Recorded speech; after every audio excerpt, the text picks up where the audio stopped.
जय हिंद दोस्तों, स्वागत है आपका अपने YouTube channel study with KP में। जैसा कि दोस्तों आप लोग जान रहे हैं 27 अप्रैल 2025 को आपका पीएचई जेई का एग्ज़ाम आयोजित किया गया था, जो कि व्यापम के द्वारा आयोजित कराया जाता है। और इसमें जो है आपका सिविल वाले लोग का अलग क्वेश्चन पेपर था, वहीं मैकेनिकल वाले लोग का अलग क्वेश्चन पेपर था। आज हम लोग इस वीडियो में आपका जो कॉमन पोर्शन था, जो 25 क्वेश्चन कॉमन थे, उसको जो है आपके साथ यहाँ पे डिस्कस करने वाले हैं। तो वीडियो में आप लोग अंत तक बने रहें, अपने दोस्तों में इस वीडियो को ज़्यादा से ज़्यादा शेयर करें। जो भी आंसर हम लोग आपको यहाँ बताएंगे वो बिल्कुल ऑथेंटिक होगा, तो आप लोग जो है निश्चिंत रहिएगा। चलिए वीडियो स्टार्ट करते हैं। यदि हमारे चैनल पर पहली बार आए हैं तो चैनल को सब्सक्राइब कर लीजिएगा। पहला क्वेश्चन था आपका इसमें जनरल एप्टीट्यूड में, प्रकाश के किस रंग का विचलन सबसे कम होता है? तो इसका सही उत्तर हो जाएगा आपका सबसे कम विचलन किसका होता है आपका, तो आंसर होगा इसका ऑप्शन नंबर सी, लाल रंग का जो विचलन है वो सबसे कम होता है। ठीक है, उसी को यदि इंग्लिश में आप लोग देखेंगे तो सबसे कम कौन सा डेविएट होता है ये आपको बताना है। तो देखिए इसका आंसर क्या हो जाएगा, ऑप्शन नंबर सी, रेड। चलिए अब हम लोग देखेंगे अगला क्वेश्चन, निम्नलिखित में से किन जनजातियों द्वारा धनकुल एवं जगार गीत गाया जाता है? तो आप लोग जान रहे होंगे कि छत्तीसगढ़ में हल्बा एवं भतरा जनजाति के द्वारा धनकुल एवं जगार गीत गाया जाता है। धनकुल में आप लोग जान रहे होंगे एक घड़ा लिया जाता है, साथ ही साथ इसके साथ में आपका एक सूपा लिया जाता है और एक धनुष लिया जाता है, जिसको हम लोग क्या बोलते हैं, धनकुल वाद्य यंत्र। इसको जो है आपका धनकुल एवं जगार गीत में उपयोग किया जाता है, जो कि हल्बा एवं भतरा जनजाति के द्वारा मनाया जाता है। तो इसका आंसर क्या हो जाएगा, के एंड एम, मतलब कि ऑप्शन नंबर डी आपका यहाँ पे क्या हो जाएगा, आंसर हो जाएगा। ठीक है, चलिए अगला देखेंगे। अगला क्वेश्चन है आपका तीसरा नंबर क्वेश्चन, खेल एवं युवा मंत्रालय द्वारा राष्ट्रीय खेल पुरस्कार इस वर्ष माह जनवरी में दिए गए हैं। निम्न में से किस खिलाड़ी ने मेजर ध्यानचंद खेल रत्न अवार्ड 2024 का शतरंज के क्षेत्र में प्राप्त किया है? तो इसका सही आंसर क्या हो जाएगा, गुकेश डी को आपका क्या किया गया है, यह पुरस्कार दिया गया है, मेजर ध्यानचंद खेल रत्न अवार्ड। ठीक है, तो आंसर होगा ऑप्शन नंबर ए। अगला देखेंगे चौथा नंबर क्वेश्चन, पारंपरिक सुआ नृत्य को किस नाम से जाना जाता है, किस अन्य नाम से जाना जाता है? तो इसको आप लोग जान रहे होंगे गौरा नृत्य के नाम से भी इसको जाना जाता है। तो आंसर होगा ऑप्शन नंबर बी। अगला क्वेश्चन है आपका, रायपुर में नमक कानून भंग करने में किनका योगदान रहा?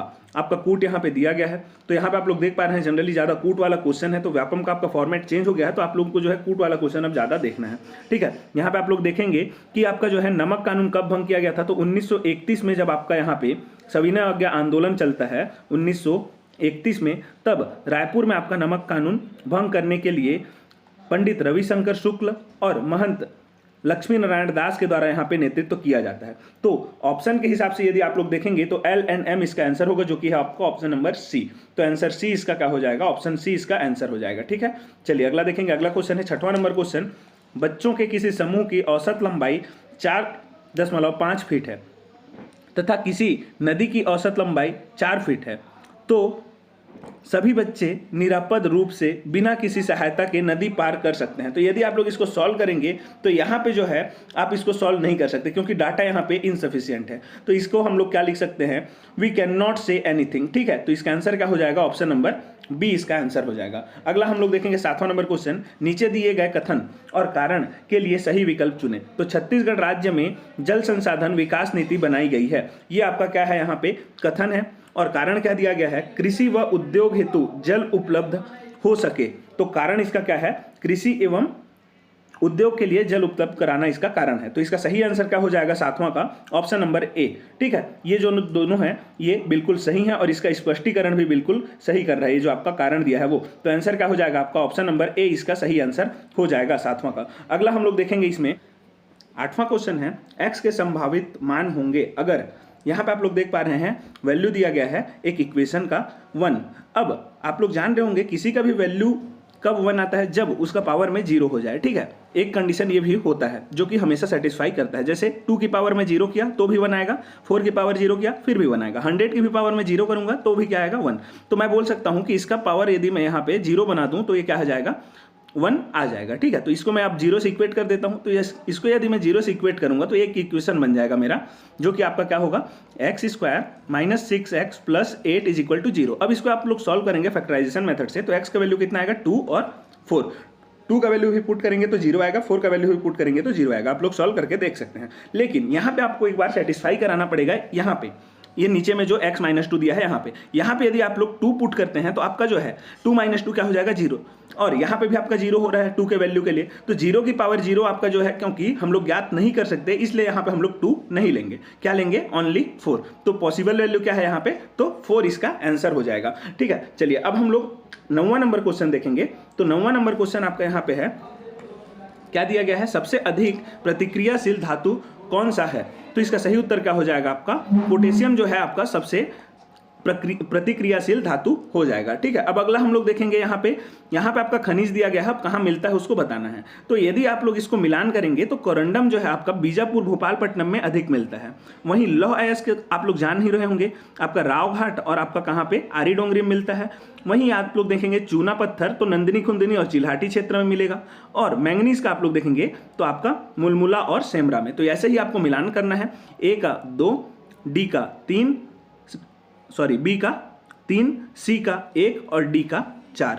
तो 2 3 1 4, तो 2 3 1 4 आपका कहाँ पे है, 2 3 1 4, ऑप्शन नंबर सी इसका सही उत्तर हो जाएगा।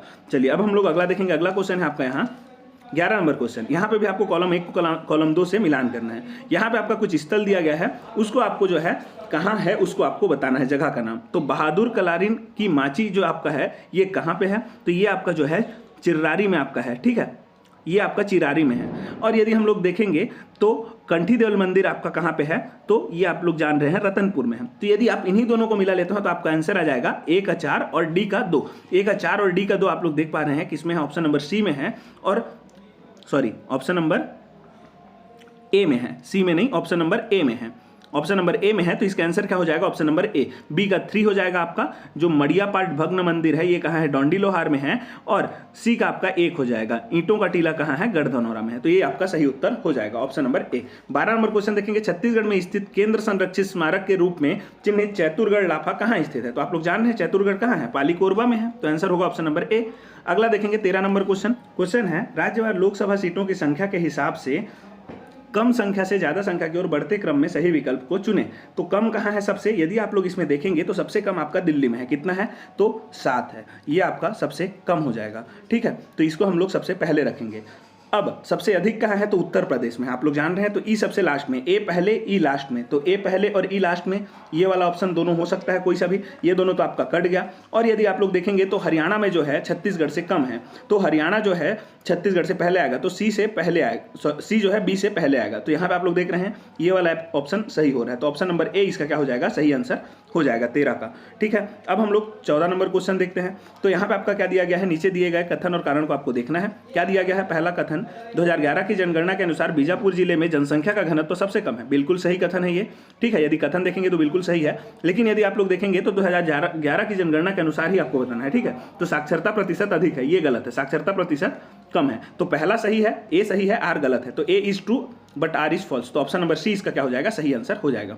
अगला हम लोग देखेंगे 15 नंबर क्वेश्चन।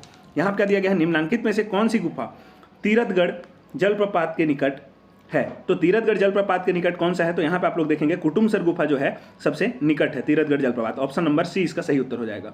अब सहकारिता के क्षेत्र में पीपीपी मोड से सबसे पहले इथेनॉल प्लांट की स्थापना राज्य के किस सहकारी शक्कर कारखाने में की गई है। तो इसको यदि आप लोग देखेंगे तो आंसर क्या हो जाएगा, भोरमदेव सहकारी शक्कर कारखाना जिला कबीरधाम। यहाँ पे जो है सबसे पहले क्या किया गया था, आपका इथेनॉल प्लांट की स्थापना की गई थी। तो आंसर क्या हो जाएगा, ऑप्शन नंबर सी। चलिए अगला देखेंगे। अगला क्वेश्चन है आपका 17 नंबर क्वेश्चन। क्या दिया गया है, विकल्प को आपको चुनना है, इसमें कौन सा सही हो आपको बताना है। तो अटल सुरंग को 10,000 फीट की ऊंचाई पर विश्व की सबसे बड़ी सुरंग है।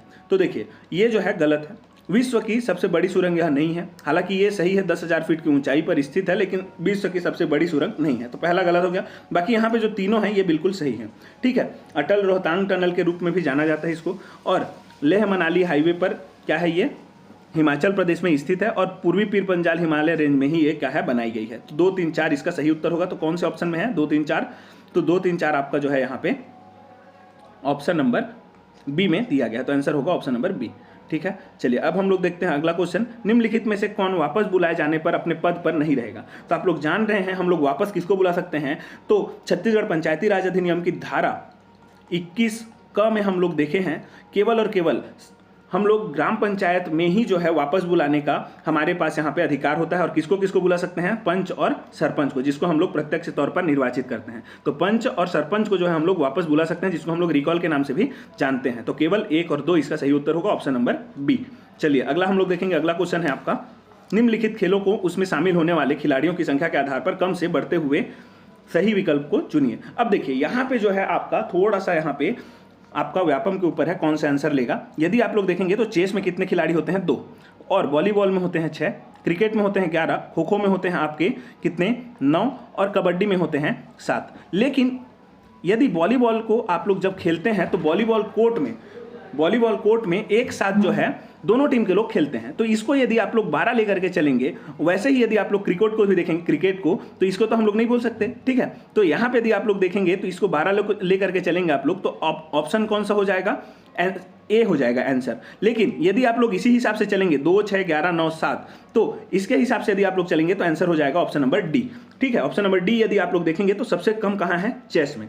तो कम से ज़्यादा की तरफ जाना है हमको, तो चेस में सबसे कम है। उसके बाद हम लोग देखेंगे तो वॉलीबॉल में है, ठीक है। चेस के बाद वॉलीबॉल, तो ए के बाद बी। उसके बाद कबड्डी में 7, तो ई। उसके बाद आपका जो है क्या? खो खो में 9, तो डी। फिर उसके बाद लास्ट में आ जाएगा क्या? सी, क्रिकेट में। तो इसके आंसर हम लोग मान करके चल रहे हैं डी ही आंसर लेगा, ठीक है व्यापम। अब हम लोग देखेंगे जब इसका मॉडल आंसर आएगा। अगला हम लोग देखेंगे 20 नंबर क्वेश्चन। यहाँ पे कथन और कारण दिया गया है, तो इसमें कथन और कारण दोनों सही हैं। देखेंगे आप लोग, भारतीय प्रायद्वीप कठोर भूखंड है, बिल्कुल सही है, और वह 3 ओर से जल से घिरा हुआ है, बिल्कुल सही। ये आप लोग देखेंगे ऐसे भारत है तो यहाँ से समुद्र है, यहाँ भी समुद्र है, यहाँ बंगाल की खाड़ी है, इधर आपका अरब सागर है और नीचे हिंद महासागर है, ठीक है। लेकिन यदि आप लोग देखेंगे कारण दिया गया है, तो प्रायद्वीपीय भारत के कठोर होने का कारण जो है ये 3 ओर से घिरा हुआ जल नहीं है, ठीक है। इसका जो है प्राकृतिक जो इसका क्या होना चाहिए, नेचर जो रहता है भूखंड का, उसका कारण इसका क्या है? यह कठोर है। लेकिन आर इसका जो है सही स्पष्टीकरण नहीं कर रहा है। हालांकि दोनों सही हैं लेकिन स्पष्टीकरण सही नहीं है। तो ए भी सही है, आर भी सही है, लेकिन स्पष्टीकरण सही नहीं है। तो आंसर हो जाएगा ऑप्शन नंबर बी। अगला देखेंगे 21 नंबर क्वेश्चन। तो 21 नंबर क्वेश्चन में आपका क्या दिया गया है? कथन और कारण है, छत्तीसगढ़ के मैदानी क्षेत्र में कृषि कार्य अधिक होता है, और कारण दिया गया है यहाँ की मिट्टी उपजाऊ है और जमीन समतल है और ऊंचाई सर्वाधिक अधिक है। तो देखिए यहाँ पे आपका क्या हो जाएगा? सिंचाई सुविधाएं अधिक है। तो ये बिल्कुल सही है, कथन भी सही है और कारण भी सही है और स्पष्टीकरण भी सही कर रहा है, ठीक है।